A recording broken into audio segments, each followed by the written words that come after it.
So, I'm going to start off with some words by H. Emily Cady, simply because unity was part of my saving over the years. I've not missed, oh God, I used to be a journalist. I worked for the World Service and I worked in radio. I covered wars and I covered Crown Courts. And for 30 years, I could not cry. Because if you're going to be broadcasting, you have to shut up and put up and report. Ever since then, I cry at everything. You just show me the title of a Lassie movie, I'll be in floods. So just be aware of that. There'll be going on a little bit here and there, but it's okay. I'm quite used to it now. But I was really pleased. We're staying at the Airbnb here at Unity just for a couple of nights. It's lovely to be put up here. And I was so pleased to see Lessons in Truth by the bed. Do you know Lessons in Truth? And during some difficult times in my life, I copied out some of Emily Cady's words, and they are still part of my daily prayer practice, which is, God is life, love. Of course, I'm going to forget it now, aren't I, because I'm talking to you. Love is life, love, substance, omnipotence, omniscience, omnipresence. And I am a child and manifestation of God. Nothing can hurt me or make me sick or afraid, for spirit is God, and God cannot be hurt or sick or afraid. I manifest my true self through this body now. There's a lot more of it, but of course, as soon as you stand up with the microphone, it goes right out of your head. So, I was an armchair Christian most of my life. By which I mean, I sort of turned up at Christmas and maybe at Easter, and I was a little bit like St. Augustine along the lines of, God grant me chastity, constancy, and patience, but not yet. Probably when I'm in my 70s, that'll be about right. And I have great comfort here, by the way, in that even if anything I say to you is deeply boring this morning, you will enjoy my accent. So I was an armchair Christian. I sort of turned up. I signed on the dotted line. If anybody says, what religion is you, dear? I put Church of England, which is the equivalent of your Episcopalian. And then when I was 32, I managed to avoid marriage very successfully, being quite a trollop in my youth. My parents weren't entirely happy, and there's a part of you that gets so ingrained, and this is actually what I want to talk about in a minute. There's stuff that gets ingrained in you very, very young that you don't even know is there, and which sometimes gives you huge resistance to things like the joy of a unity service. There's a part of you that just goes, I don't fit, even though they're saying, that they love me and it's fine. There's a bit of me that doesn't fit. And I was very much like that.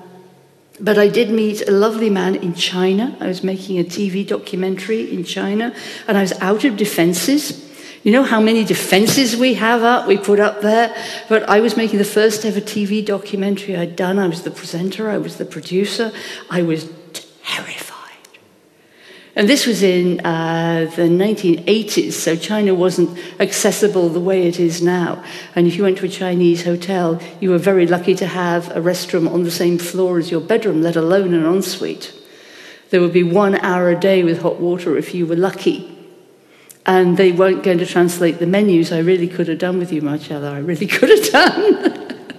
No one to translate the menus for you, so you just had to point at something and hope that it was vaguely edible and did not involve sea slug, which it frequently did. And I also learnt that if you're on a business trip to China back in the 80s, you don't eat the rice. They'll give you a banquet, but it's rude to eat the rice, which was really difficult. The rice came at the end of the meal, and if you ate it, it meant you hadn't been fed properly. So it's all this kind of culture stuff that we have to work with. And I have to admit that I come from a very small country, very tightly packed with people, and we don't even wear big hats because that invades somebody else's space.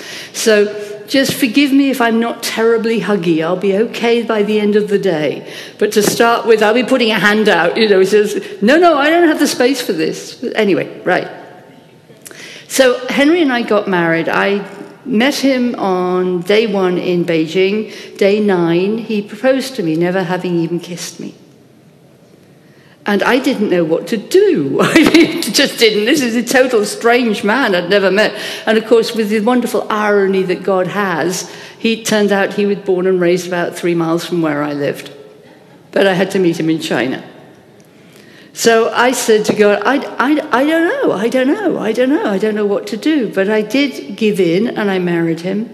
And 1 year, 16 days after our wedding, he died. He died of cancer. And at his deathbed, the hospice chaplain came to visit me. And I don't know if you've ever noticed this, but at very difficult times in your life, you notice the silliest things. He had a really bad rug. Really, really bad rug. And there's this chaplain saying to me, so what religion are you, my dear? And I said, oh, I'm Church of England. And what religion is your husband? Oh, he's an atheist. Oh, I'm sorry, my dear, but if he doesn't believe in our Lord Jesus Christ, he can't go to heaven. And he got up and left. Now, that was the norm 30 years ago. It doesn't happen so much now, thank goodness. However, it was a huge wake-up call. That man was an angel, because suddenly everything in my psyche went, that's not right.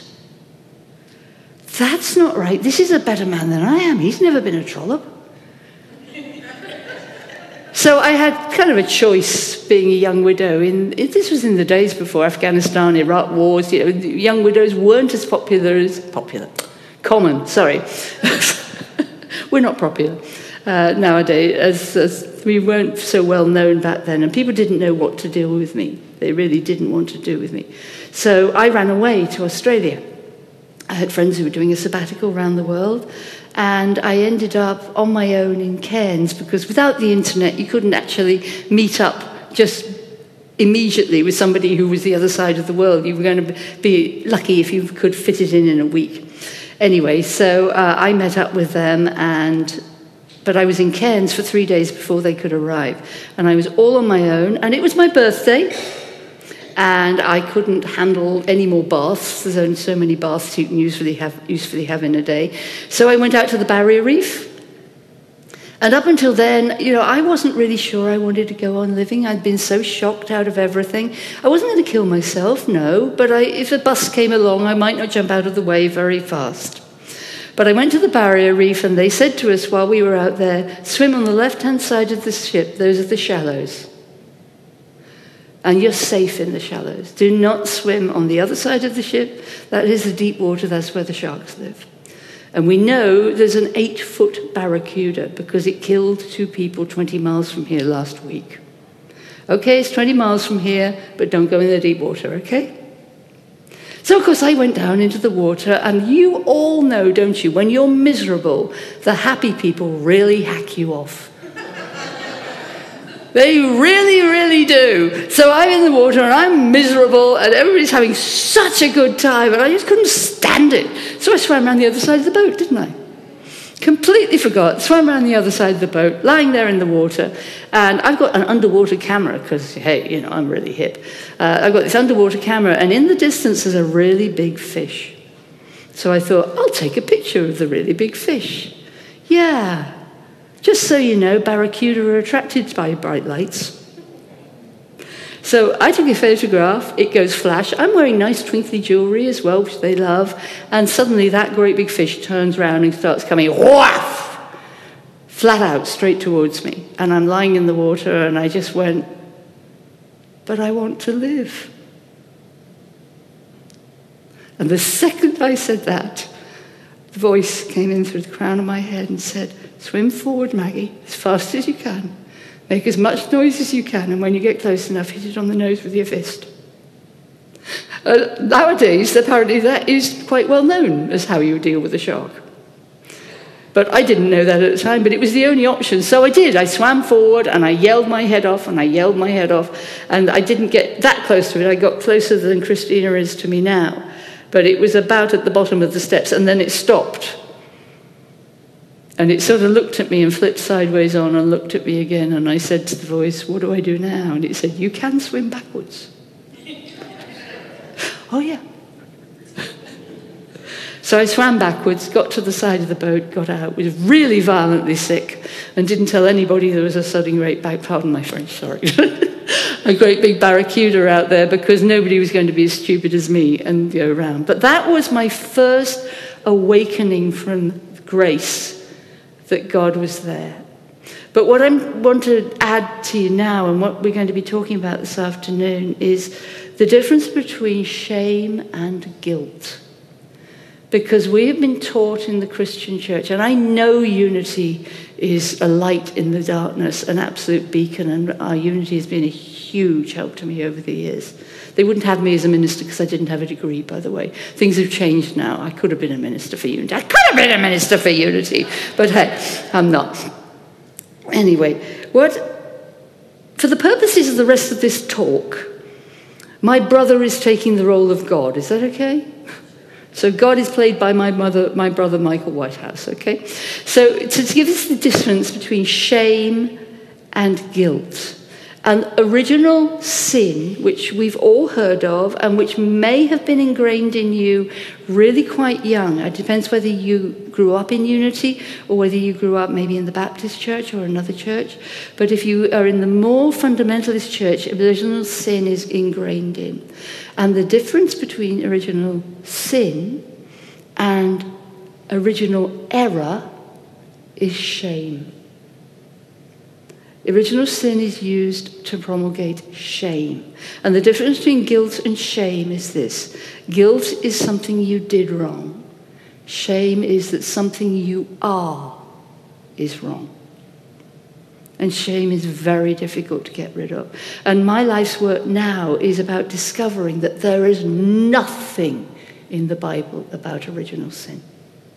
It was only first suggested by St. Augustine in the 4th century, by which time Christianity had been taken over by the Roman Empire and had started changing Jesus from a shepherd into a king.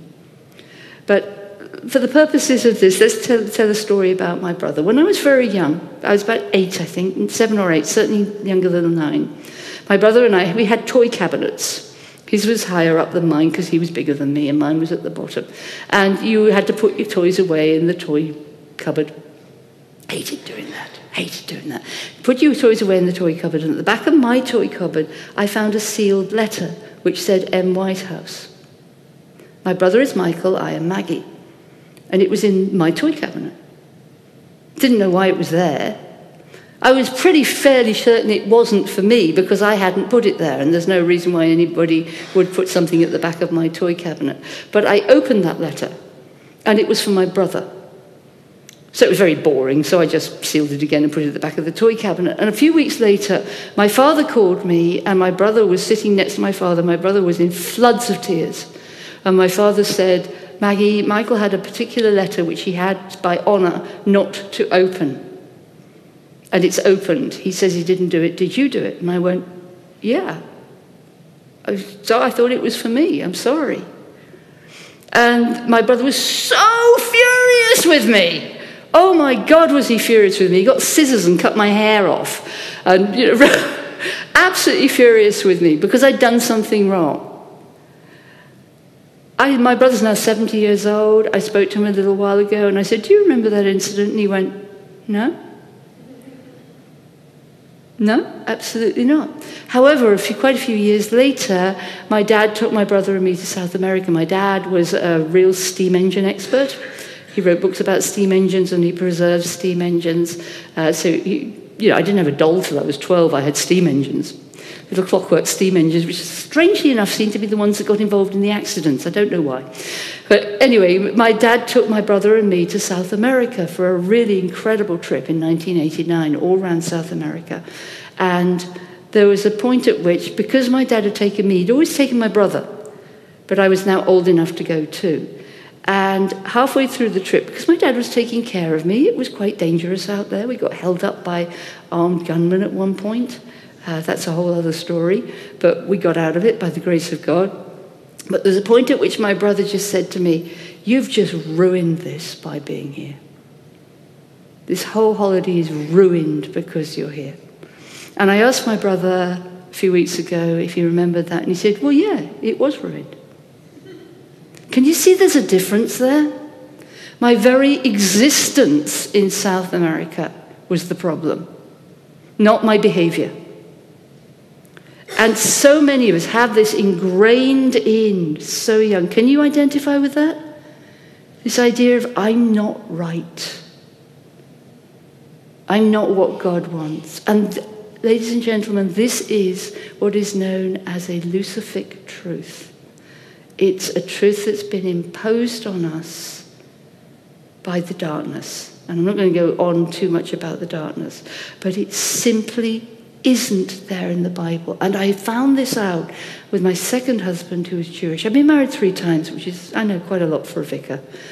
First one's dead, second one's divorced, and third one's a keeper, but he's a bit worried when he sees me digging big holes in the garden. Lost my thread there. That's very clever, wasn't it? So, shame. Anybody know Brené Brown? Yeah, she's an author who writes a lot about shame. And my second husband was Jewish. I'd said to God, I need help. I really need help. I've got real problems with the Jesus guy because he won't have my husband in heaven. But, this isn't right. And help. And God introduced me to a Jewish guy who helped me get into Jewish mysticism. And what I discovered was Jews don't believe in original sin. They have no concept of it whatsoever. Therefore, Jesus would never even have heard of it. Now that changes the ballgame, doesn't it? Because if Jesus didn't come to save us from original sin, why did he come? And actually, there's hundreds of reasons why he came, and we can talk about some of those this afternoon. But what I want to say to you now is, I have found such joy in discovering in the Bible itself, and even though I'm 50% unity, I work a great deal with that Bible and the Hebrew Testament, having been married to this Jewish guy, and lived in Jewish community, and learnt how Jesus lived, and learnt the role of the feminine in Judaism, which is still profoundly stronger than it is in most of the other religions. And in Jesus' day, you probably don't realize this, a woman could be president of a synagogue, and if you told her that she was lesser because she wasn't a rabbi, she would laugh in your face. Because every Friday night, the Jewish Sabbath Eve, it's the woman who draws down the fire of heaven. It's the woman who becomes Shekinah, the presence of God in the world.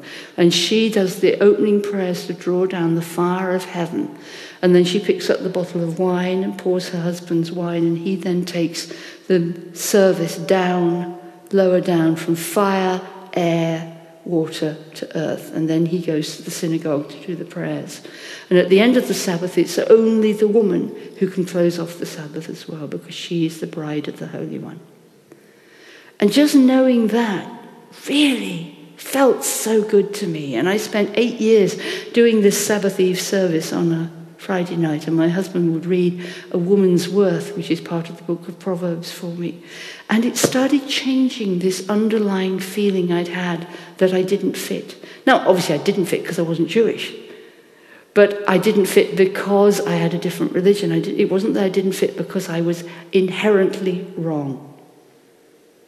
So for years and years and years, only the last 5 years have I been a Franciscan. And the Franciscan orthodoxy, and it is an orthodoxy in the Catholic Church, it's not a heresy, is that there is no such thing as original sin, but there is original blessing. And that Christ was plan A from the very beginning. And the role of Christ was to come and show us how to take responsibility for life, and through that, come to God. So what I would like to do this afternoon, if any of you would like to come along and listen to the rabbiting of the British woman again, I would like to take you on a journey through the Hebrew Testament so you can see where all the little edits went in after we moved into the Roman world in the 4th century. All the little edits that went into the book of Genesis. And to hear about the first temple of the Hebrews, which honored the divine feminine. The first temple had no animal sacrifice. It had sacrifices of wine and bread. Red wine represented blood, and that was the offering that the women brought, because blood was pure and holy in the first temple. and bread was what the men bought. And the wine and the bread were taken into the sanctuary for 7 days and then brought out to feed the people. That sounds quite familiar, doesn't it? And all of this is still in there in the Bible. I've been working with a wonderful woman called Margaret Barker, Dr. Margaret Barker, who's uncovering the first temple. And there's so much magic in there. And that's what I'd like to share with some of you this afternoon if you want to come along. So I thank you so much for listening to me now. And I want you to know that shame cannot survive speaking and empathy.